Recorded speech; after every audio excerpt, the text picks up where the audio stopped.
না। প্রথমেই দেখেন শেখ হাসিনা কি করেছে, ফেনী নদীর উপরে যে ব্রিজ করেছে, মিরসরাই সাথে যে জয়েন করেছে।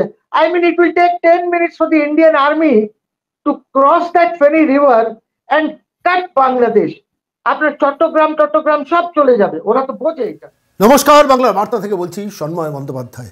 তোমার নাম আমার নাম, রংপুর টু চট্টগ্রাম বললেই বাংলাদেশের লোকজন কিরকম খেপে টেপে উঠছেন, মুখ চোখ লাল হয়ে যাচ্ছে, ফ্যাকাশে হয়ে যাচ্ছে, গলা কাঁপতে শুরু করছে। কি এমন ডায়লগ? তোমার নাম আমার নাম, রংপুর টু চট্টগ্রাম, মানে রংপুর থেকে চট্টগ্রাম, তোমার নাম আমার নাম বললেই বাংলাদেশের হৃদকম্পন শুরু হয়ে যাচ্ছে। কেন হচ্ছে আজকের এই প্রতিবেদনে আপনাদের কাছে ব্যাখ্যা করব। মোহাম্মদ ইউনূস সমস্ত বিভিন্ন ধর্মাবলম্বী লোকজনকে নিয়ে বৈঠকে বসে বলছে যে বাংলাদেশে বড্ড বদনাম হয়ে যাচ্ছে, এটাকে ঠিকঠাক করতে হবে। বিভিন্ন রাজনৈতিক দলের লোকজনের সঙ্গে সভা করছেন, যদি একটু মেকআপ করা যায়। 20শে জানুয়ারি ট্রাম্প ক্ষমতায় আসছেন, ফলত পরিস্থিতি ক্রমশ খারাপের দিকে যাচ্ছে বাংলাদেশের জন্য। আর এই সময় যদি ভারত সরকার যে মেটেরিয়ালগুলো এক্সপোর্ট করে সেগুলো যদি কমিয়ে দেয়, বাংলাদেশে কী অবস্থা হতে পারে জানেন? আমি একটা ছোট্ট উদাহরণ দেবো। বাংলাদেশে সবে তখন তাদের কথায় যে বিপ্লব টিপ্লব শেষ হয়েছে, শেখ হাসিনা ভারতবর্ষে চলে এসছেন, বাংলাদেশ সরকারের ক্রাইসিস দেখা দিল কিসে জানেন? ডিম। ভারত সরকার বিনা পয়সায় বিনা মূল্যে 4.5 কোটি 9 কোটি ডিম পাঠিয়েছিল বাংলাদেশ সরকারকে সৌজন্য দেখানোর জন্য। তারপরও আজ ভারত বিদ্বেষ। আমি এটা দিয়ে শুরু করলাম, তার কারণ বাংলাদেশ ভারতবর্ষের উপর কোন সেগমেন্টে ডিপেন্ডেন্ট আমি প্রতিদিন একবার করে বলছি। যে আমি তথাগত রায়ের একটা বক্তৃতা শুনছিলাম, যে সেখানে পরিষ্কারভাবে বলছে যে বাংলাদেশ সরকার বাংলাদেশে পাট এবং কিছুটা ধান ছাড়া আর নিজস্ব কোনো প্রোডাক্ট নেই, পাট এবং ধান ছাড়া কোনো প্রোডাক্ট নেই, সমস্ত কিছু ভারতবর্ষের উপর ডিপেন্ডেন্ট। সে রসুন, পেঁয়াজ, আদা, আলু, পেঁয়াজ, সমস্ত কিছু, লোহা, তেল, সব কিছু, সমস্ত কিছু, ইলেকট্রিসিটি, সমস্ত কিছু। আর যদি ইলেকট্রিসিটি ভারতবর্ষ বন্ধ করে দেয়, 5টা ইউনিট থেকে বিদ্যুৎ যায়, যদি বন্ধ করে দেয়, বাংলাদেশের অবস্থাটা কী হবে বলতো? যুদ্ধ ভাব করছেন না? একটা রাষ্ট্র তখনই যুদ্ধে যেতে পারে যখন তার লোকজন ঠিকঠাক খাবার পায় আর ঠিকঠাক ইলেকট্রিসিটি থাকে। ভারতবর্ষ চেষ্টা করলে একদিনে, শুভেন্দু অধিকারী করেছেন না, যে একদিন পেট্রোল সীমান্ত বন্ধ করে দিয়েছেন, জিনিসপত্রের দাম হু করে বেড়ে গেছে। একদিন যদি ভারত সরকার, একদিন না 2-3 দিন যদি ভারত সরকার মেটেরিয়াল পাঠানো বাংলাদেশে বন্ধ করে দেয়, বাংলাদেশের বহু মানুষ যারা এখন বিপ্লবের কথা বলছেন, না খেতে পেয়ে মরে যাবে। বাস্তব কথা বলছি, কোনো বাড়িয়ে কথা বলছি। সেই মুহূর্তে দাঁড়িয়ে মোহাম্মদ ইউনূস এখন খুব লম্বা চওড়া কথা বলছেন, মাঝে এই কথা বলছেন। একদিকে হিন্দু নিধন যজ্ঞ করছেন, হিন্দুদের জমি জমা সম্পত্তি ভাঙছেন। আমি যখন এই প্রতিবেদন পেশ করছি তার কিছুক্ষণ আগে আমাদের কাছে রিপোর্ট এলো যে লোকনাথ বাবার মন্দির ভাঙচুর হয়েছে, একটার পর একটা মন্দির ভাঙচুর হচ্ছে। একজন অধ্যাপককে শাহবাগে পেটানো হয়েছে, বেধড়ক পেটানো হয়েছে। কত মানুষ মারা যাচ্ছেন আমরা কোনো খবরই পাচ্ছি। আর সমস্ত সংবাদ মাধ্যমে সমস্ত রিটায়ার্ড আর্মি চিফেদের বসিয়ে রেখেছেন, হাসিনা বিরোধীদের বসিয়ে রেখেছেন। তারা সবসময় একটা যুদ্ধ একটা ভাব করছে। একটা যুদ্ধ লড়তে গেলে বাংলাদেশের ইকোনমি কোথায় গিয়ে পৌঁছবে ভেবেছেন? আমি বলছি বাংলাদেশের যা যুদ্ধের ক্ষমতা, মানে যুদ্ধ লড়ার ক্ষমতা, ভারতবর্ষের 2%ও নেই। মানে ভারতবর্ষের মূল শক্তির 2%ও ক্ষমতা নেই বাংলাদেশের যুদ্ধ লড়ার। তারা এয়ারপোর্ট করবেন, যুদ্ধ বিমান রাখবেন, মিসাইল রাখবেন, অনেক কিছু গল্প এই মুহূর্তে শোনাচ্ছেন। তার কারণ গরিব মানুষকে দিনের শেষে ইউনূস সরকার কিছু দিতে পারছে না, ক্ষোভ যন্ত্রণা বাড়ছে। রিক্সাওয়ালা থেকে অধ্যাপক সবাই আস্তে আস্তে মোহাম্মদ ইউনূসের সরকারের উপর খেপে উঠছে। সেইটা বুঝে, পরিস্থিতি বুঝে, যে মোহাম্মদ ইউনূস এখন চেষ্টা করছেন যে বাংলাদেশে যদি জাতীয় সরকার হয়, যে তারেক রহমান খালেদা জিয়ার ছেলে বাইরে থেকে যেটা বলেছেন যে 2 বছরের জন্য একটা জাতীয় সরকার, সমস্ত রাজনৈতিক দলের প্রতিনিধিরা মন্ত্রিসভায় থাকুন, এবং সেই প্রপোজালটা যদি হয়, সেইখানে মোহাম্মদ ইউনূস যদি বাংলাদেশের রাষ্ট্রপতি পদে বসে যেতে পারেন, সেই অঙ্কে হিন্দু নিধন যজ্ঞটা তিনি চালাচ্ছেন। বাজারে ফেক হিন্দুদের বার করছেন, ফেক বুদ্ধিস্টদের বার করছেন, ফেক খ্রিস্টানদের বার করছেন, তাদের দিয়ে বলাচ্ছেন না বাংলাদেশে তো কিছু হচ্ছে না। ওদিকে চিন্ময় মহারাজের জন্য কোনো আইনজীবী ঢুকতে দেবে না, পিটিয়ে মারবে। সেখানকার মৌলবাদী আইনজীবীরা এই নিদান দিচ্ছেন। ঠিক সেই পরিস্থিতিতে দাঁড়িয়ে আমি আজকে যে বিষয়টা নিয়ে এসেছি, সেই বিষয়টা হচ্ছে যে বাংলাদেশ কি সংকটে আছে, বিভিন্ন দিক থেকে আপনাদের কাছে ব্যাখ্যা করেছি। আজকে এমন একটা জিনিস ব্যাখ্যা করবো যে ব্যাখ্যাটা শুনে চমকে যাবেন। আপনারা জানেন যে ফেনী বাংলাদেশের একদম শেষ প্রান্তে, বঙ্গোপসাগরের কাছে। ফেনী এমন একটা অঞ্চল যেটা চট্টগ্রামের সঙ্গে যুক্ত করে রেখেছে বাংলাদেশের বাকি অংশকে।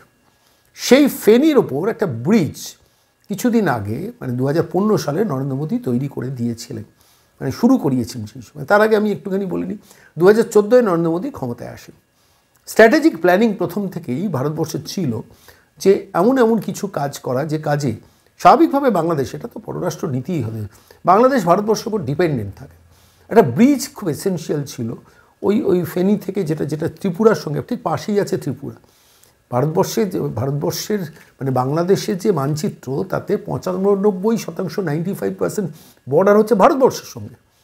এবং যে অঞ্চলে ত্রিপুরা, ঠিক ত্রিপুরার পাশে ফেনী এবং চট্টগ্রাম, সেইখানে ভারত সরকার নিজের খরচে একটা চুক্তি সই করেছিল শেখ হাসিনা সরকারের সঙ্গে, যেখানে একটা লম্বা ব্রিজ করে দেবেন, প্রায় 2 কিলোমিটার রেঞ্জের লম্বা ব্রিজ, 1.9 কিলোমিটার একটা ব্রিজ করে দেবেন, যে ব্রিজটা ত্রিপুরার সঙ্গে চট্টগ্রামকে লিঙ্ক করবে, একটা ব্রিজ। তার ব্যাপারে চুক্তি সই করেছেন শেখ হাসিনা নরেন্দ্র মোদীর সঙ্গে। এবং তার প্রাথমিক খরচ ধরা হয়েছিল, আমি দেখছিলাম, 82 কোটি 57 লক্ষ টাকা। 82 কোটি 57 লক্ষ টাকা। দুটো রাষ্ট্রই কি ইকুয়ালি শেয়ার করবে? না, ভারত সরকার পুরোপুরি বলেছিল যে আমরা খরচটা বিয়ার করে দেবো। 82 কোটি 57 লক্ষ টাকা দিয়ে একটা ব্রিজ তৈরি করে দেওয়ার চুক্তি স্বাক্ষর হয়েছিল 2015 সাল। সেই 2009 মার্চ, না মাফ করবেন, 2015 সালে এই চুক্তির ব্যাপারে ফাউন্ডেশন স্টোন লেইং করা হয়, যেখানে নরেন্দ্র মোদী ছিলেন, শেখ হাসিনা ছিলেন। তারপর অনেক বছর গেল, 2015 গেল, 16 গেল, 17 গেল, 18 গেল, 19 গেল, 20 গেল, 21। 2021 সালে শেষ পর্যন্ত 9 মার্চ সেই ব্রিজ উদ্বোধন করলেন ভারতবর্ষের প্রধানমন্ত্রী নরেন্দ্র মোদী এবং বাংলাদেশের প্রধানমন্ত্রী শেখ হাসিনা ভিডিও কনফারেন্সের মাধ্যমে। সেই মৈত্রী সেতু, নাম দেওয়া হলো মৈত্রী সেতু, যেটা বাংলাদেশের সঙ্গে চট্টগ্রামের সঙ্গে ত্রিপুরাকে কানেক্ট করবে। আমি দেখছিলাম মিলিয়ে যে সাবরুম বলে ত্রিপুরার একটা জায়গা আছে, ত্রিপুরার সাবরুমের সঙ্গে চট্টগ্রামের রামগড়, সেইটাকে লিঙ্ক করবে এই 2 কিলোমিটার রেঞ্জের ব্রিজ। এবং শেষ পর্যন্ত 2021-এ যখন ব্রিজটা তৈরি হলো, 9 মার্চ কমপ্লিট হলো, ভিডিও কনফারেন্সে যখন নরেন্দ্র মোদী শেখ হাসিনা উদ্বোধন করলেন, ব্রিজের খরচ গিয়ে দাঁড়ালো প্রায় 133 কোটি টাকা। 133 কোটি টাকা ব্রিজের খরচ গিয়ে দাঁড়ালো। এবং এই 133 কোটি টাকা পুরোটাই ভারত সরকার খরচা করলো। এবং এটার মেনটেনেন্স করবে, চুক্তি থাকলো বাংলাদেশের সঙ্গে, national highway and infrastructure development corporation limited, NHIDCL, অর্থাৎ ভারতীয় সংস্থা ব্রিজ মেনটেন করবে। ভারত ব্রিজটা তৈরি করে দিল, ত্রিপুরার সঙ্গে চট্টগ্রামের সংযুক্তিকরণ হলো সেখানে। এবং প্রাথমিক 82 কোটি টাকার বদলে সেখানে শেষ পর্যন্ত গিয়ে খরচ দাঁড়ালো 133 কোটি টাকা। এবং সেই ব্রিজে চট্টগ্রাম, আপনারা জানেন যে বাংলাদেশের বিজিয়েস্ট পোর্ট, প্রায় 75% বাংলাদেশ এবং অন্যান্য রাষ্ট্রের যেসব মেটেরিয়াল এক্সপোর্ট হয় চট্টগ্রাম পোর্টকে ব্যবহার করে, সেটা 75%। আপনারা জানেন এর মধ্যে যে চট্টগ্রাম পোর্ট এবং মংলা পোর্ট, এই দুটোই ভারত সরকার ব্যবহারের ব্যাপারে বাংলাদেশ সরকারের সঙ্গে অনেক আগে থেকেই চুক্তিবদ্ধ আছে। বাংলাদেশ চাইলেই কিন্তু ভারত সরকারকে আমি এক্সপোর্ট করতে দেবো না, এটা বলতে পারবে না, তাহলে বাংলাদেশ সরকারের উপর একটা বিশাল আর্থিক দায়ভার চেপে যাবে। এখন প্রশ্নটা হলো যে বাংলাদেশের তথাকথিত ওই শেখ হাসিনা বিরোধী যে একটা বাহিনী তৈরি করেছেন না, প্রাক্তন মিলিটারি জেনারেলগুলোকে সব বসিয়েছেন, এবং প্রত্যেকটা করাপ্টেড। এরা নানানভাবে সরকারের কাছ থেকে সুযোগ সুবিধা বিভিন্ন সময় নিয়েছে।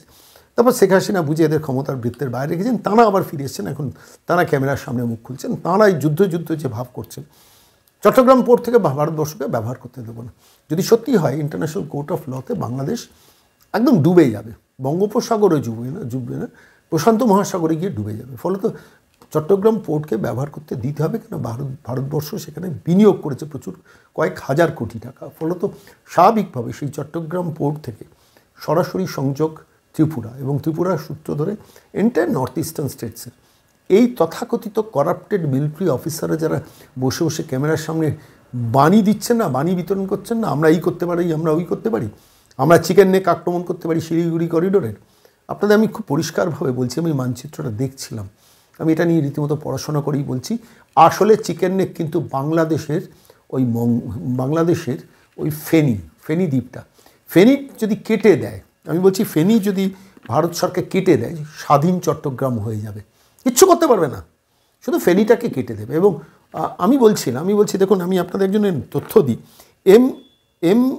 MAH রশিদ, তিনি বাংলাদেশের একজন প্রখ্যাত অ্যাডভোকেট, তিনি সংবাদ মাধ্যমের সামনে বলেছেন, it will take 10 minutes Bharat সরকারের চট্টগ্রামকে স্বাধীন করতে, 10 মিনিট লাগবে। আমি বলছি না, আমি বলতেই পারি, আমি ভারতবাসী বলতে পারি, কিন্তু বাংলাদেশের একজন আইনজীবী, প্রখ্যাত আইনজীবী, হাসিনা বিরোধী আইনজীবী, তিনি বলছেন 10 মিনিট লাগবে ভারত সরকারের চট্টগ্রামকে স্বাধীন ঘোষণা করতে। কি বলেছেন আসুন এক দফা শুনে নি। প্রথমেই দেখেন শেখ হাসিনা কি করেছে, ফেনী নদীর উপরে যে ব্রিজ করেছে, মিরসরাই সাথে যে জয়েন করেছে। I mean it will take 10 minutes for the Indian army to cross that Feni river and cut Bangladesh. আপনার চট্টগ্রাম সব চলে যাবে, ওরা তো বোঝে এটা। আপনার যদি একটা স্ট্র্যাটেজিক এখানে যদি ভালো ফরেন মিনিস্টার থাকতো, উনি কোথায় গেছে বলেন? শুনলেন আপনারা, আরেকবার শুনবেন, একটু ভালো করে শুনুন। মানে আমি বলছি বাংলাদেশের সব থেকে এক্সপিরিয়েন্সড একজন অ্যাডভোকেট, তিনি নিজের মুখে বলছেন it will take only 10 minutes, 10 minute. প্রথমেই দেখেন শেখ হাসিনা কি করেছে, ফেনী নদীর উপরে যে ব্রিজ করেছে, মিরসরাই সাথে যে জয়েন করেছে। I mean it will take 10 minutes for the Indian army to cross that Feni river and cut Bangladesh. আপনার চট্টগ্রাম সব চলে যাবে, ওরা তো বোঝে এটা। আপনার যদি একটা স্ট্র্যাটেজিক এখানে যদি ভালো ফরেন মিনিস্টার থাকতো, উনি কোথায় গেছে বলেন? আমি বলছি না, বাংলাদেশের একজন প্রখ্যাত আইনজীবী, তার নাম আপনাদের কাছে বললাম। আচ্ছা, এরপরও বাংলাদেশ রিস্ক নিতে পারছে ভারতকে খেপাতে? ভারত তো কিচ্ছু বলেনি। ভারতের পররাষ্ট্রমন্ত্রক শুধু বলেছেন হিন্দু নিধন যজ্ঞ বন্ধ করুন, এক্সপোর্ট সব ঠিক রেখেছেন, বিদ্যুৎ দিচ্ছেন, জিনিসপত্র পাঠাচ্ছেন, একটু ব্রেক আর গিয়ারটা বেশি ব্যবহার করছেন, এইটুকু। এবং সেটাই ভারতবর্ষের পররাষ্ট্র নীতি। আমরা যদি দখল করতে চাইতাম বাংলাদেশ, আমরা যদি চট্টগ্রামকে স্বাধীন চট্টগ্রাম করতে পারতাম, 71ই করে দিতে পারতাম। এতদিন অপেক্ষা করতাম নাকি? 71 থেকে 2024 কত বছর বলুন তো, হিসাব করে বলুন। 53 বছর। 53 বছরে চট্টগ্রামকে আলাদা করে দেওয়া যেত না? ভারত করেনি। ভারত মুক্তিযুদ্ধে যা স্যাক্রিফাইস করেছে, যে কন্ট্রিবিউট করেছে, আজকে ভারতবর্ষ যা কন্ট্রিবিউট করেছেন মুক্তিযুদ্ধে, তার বিনিময়ে তো চট্টগ্রামকে স্বাধীন একটা রাষ্ট্র তৈরি করে দিয়ে তাকে সাপোর্ট দিতে পারত, একটা উপনিবেশ তৈরি করতে পারতো। চট্টগ্রামে যে পোর্ট, সেটাকে ব্যবহার করতে পারতো। সেই চট্টগ্রামে প্রায় 70% বাণিজ্য চট্টগ্রাম বন্দর দিয়ে হয়। সেই চট্টগ্রামে বিনিয়োগ করেছেন, একটা লম্বা ব্রিজ পর্যন্ত তৈরি করেছেন। হ্যাঁ, ভারতবর্ষের অর্থনৈতিক স্বার্থ তো থাকবে, ভারতবর্ষ তার দাতাকর্ণ নয়।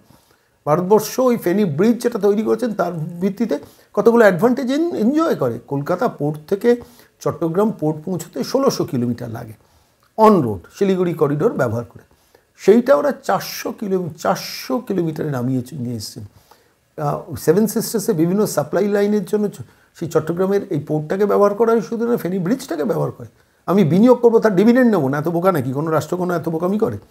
বাংলাদেশ এখন নতুন করে অঙ্ক করছে যে এই চুক্তিগুলোকে রিভিউ করা যায় না। এই চুক্তিগুলো রিভিউ করতে পারে এবং চুক্তি রিভিউ করে বাতিলও করতে পারে। বাতিল করলে ইন্টারন্যাশনাল কোর্টে গেলে বাংলাদেশের যে পরিমাণ ফাইন হবে, মোহাম্মদ ইউনুসকে বেছে কেন, বাংলাদেশের সমস্ত প্রপার্টি বেছেও বাংলাদেশকে সেই টাকা ফেরত দিতে পারবে না। ঠিক এই অবস্থায় পরিস্থিতি দাঁড়িয়ে রয়েছে। মোদি জানেন তার স্ট্রেংথটা কি। নরেন্দ্র মোদী তার নিজস্ব শক্তিটাকে আস্তিনের তলায় লুকিয়ে রেখেছেন।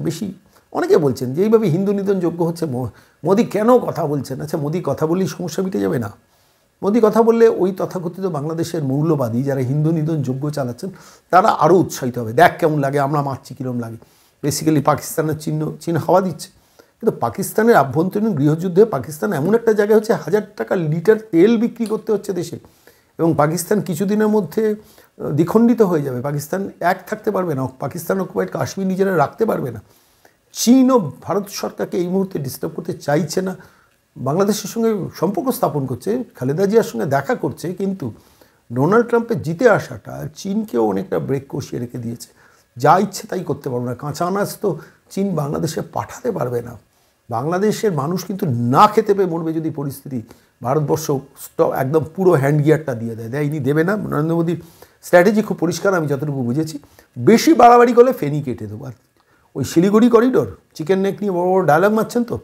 35,000 সেনা অসম এবং 3,500 না, 35,000 সেনা অসম মণিপুর বর্ডারে তাক করে বসে আছে। আর শিলিগুড়ি ওই চিকেন নেক অঞ্চলটাকে ভারত সরকার একটিও অফিসিয়াল ডিক্লারেশন দেয়নি।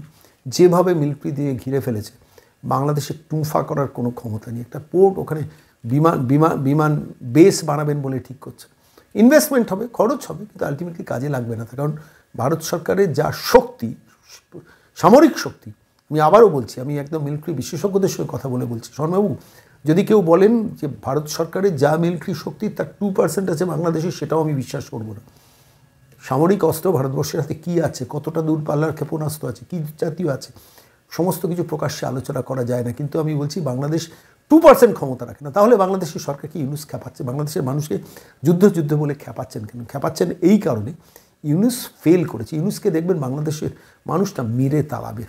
একটা রাজনৈতিক অভ্যুত্থান অথবা মিলিটারি অভ্যুত্থান হবে, ইউনুসকে প্লেন ধরিয়ে সরাসরি প্যারিস পাঠিয়ে দেবে। গতকালই আমি আপনাদের বলেছিলাম ইউনুস এখন যেটা করছে, মৌলবাদীদের তুষ্টিকরণ করে বিএনপি আর জামাতদের এক করে নিজে ওই ইন্টারিম সরকারের 2 বছরের জন্য একটা রাষ্ট্রপতি পদে বসতে চাইছেন। শর্ট লোক, শয়তান লোক, আদ্যন্ত একটা তালিবানি মুখ, ওপাশে ইউনুস এপাশে মমতা, মানে একই ফেস। কি দুর্ভাগা বাঙালি বলুন তো। যেভাবে পূর্ববঙ্গের বাঙালির দুর্ভাগ্য, ঠিক এইভাবে পশ্চিমবঙ্গের বাঙালিরও একই দুর্ভাগ্য, যে দুপাশেই দুটো এমন মুখ রয়েছে। আখেরে না লাভ হচ্ছে বাংলাদেশের, না লাভ হচ্ছে পশ্চিমবঙ্গের। আমি বলছি নরেন্দ্র মোদী সাইলেন্টলি মিলিটারি গুটিগুলো সাজিয়েছেন। সমস্ত মিলিটারি কমান্ডাররা তাদের নিজেদের মধ্যে আলাপ পরামর্শ সেরে নিয়েছেন। নর্থ ইস্টার্ন স্টেটসগুলো সমস্ত মিলিটারি জেনারেলরা ঘুরতে শুরু করে দিয়েছেন। যেখানে যেখানে আর্মি ডিপ্লয়েড হয়েছে সেখানে সমস্ত military second in command, third in command তারা চলে গেছেন। বিমানের যারা প্রধান তারা চলে গেছেন। নৌবহর একদম বঙ্গোপসাগর ঘিরে ফেলেছে এই মুহূর্তে দাঁড়িয়ে, যা খবর। কিন্তু সেগুলো নিয়ে প্রকাশ্যে আলোচনা দরকার নেই। শুধু বাংলাদেশ যুদ্ধ করতে করতে ভেতরে অর্থনীতি ফেল করে গেলে, পেট্রোপোল সীমান্ত যদি 3 দিন নরেন্দ্র মোদী স্ট্র্যাটেজিক্যালি বন্ধ করে দেয়, আমি বলছি বাংলাদেশের মোহাম্মদ ইউনুসের ঘরের মধ্যে মোহাম্মদ ইউনুস বসে থাকতে পারবে না, মানুষ গিয়ে টেনে তাকে বার করবে। সেই পরিস্থিতি হয়েছে। আর ওই প্রাক্তন মিলিটারি জেনারেল যেগুলোকে পোর্টালের ডিজিটালে নামিয়ে যুদ্ধ বাজার গরম করা খেলা খেলছেন, এগুলো তখন দেদার দৌড় মারবে। আপনি মিলিয়ে নেবেন এই পোর্টালগুলো, ডিজিটালগুলো। আমি পুরনো ডিজিটাল পোর্টাল দেখছিলাম, সবাই শেখ হাসিনার প্রচারক ছিল। রাতারাতি 65 জন এরকম এক্স মিলিটারি জেনারেলকে নামিয়ে তাদের দিয়ে এই আমরা দেখে নেবো, আমরা বিশাল শুধু, মানে হাব ভঙ্গি দেখবেন যেগুলো ওই টক শোতে বসে বসে বলছেন না, সমস্ত মিথ্যাচার করছেন। মাঝে মাঝে এই যে আমি অ্যাডভোকেটের কথা শুনলাম, মাঝে মাঝে সব কথাগুলো তারা স্পষ্ট কথাগুলো বলে ফেলছেন। অনেক এরকম স্পষ্ট কথা আমাদের ভাড়ারে আছে, সেগুলো আপনাদের শোনাবো। চোখ রাখবেন প্রতিদিন সকাল 8টায় বাংলা বার্তায়, পেয়ে যাবেন বাংলাদেশ সংক্রান্ত সমস্ত আপডেট সবার আগে আমরা দেবো।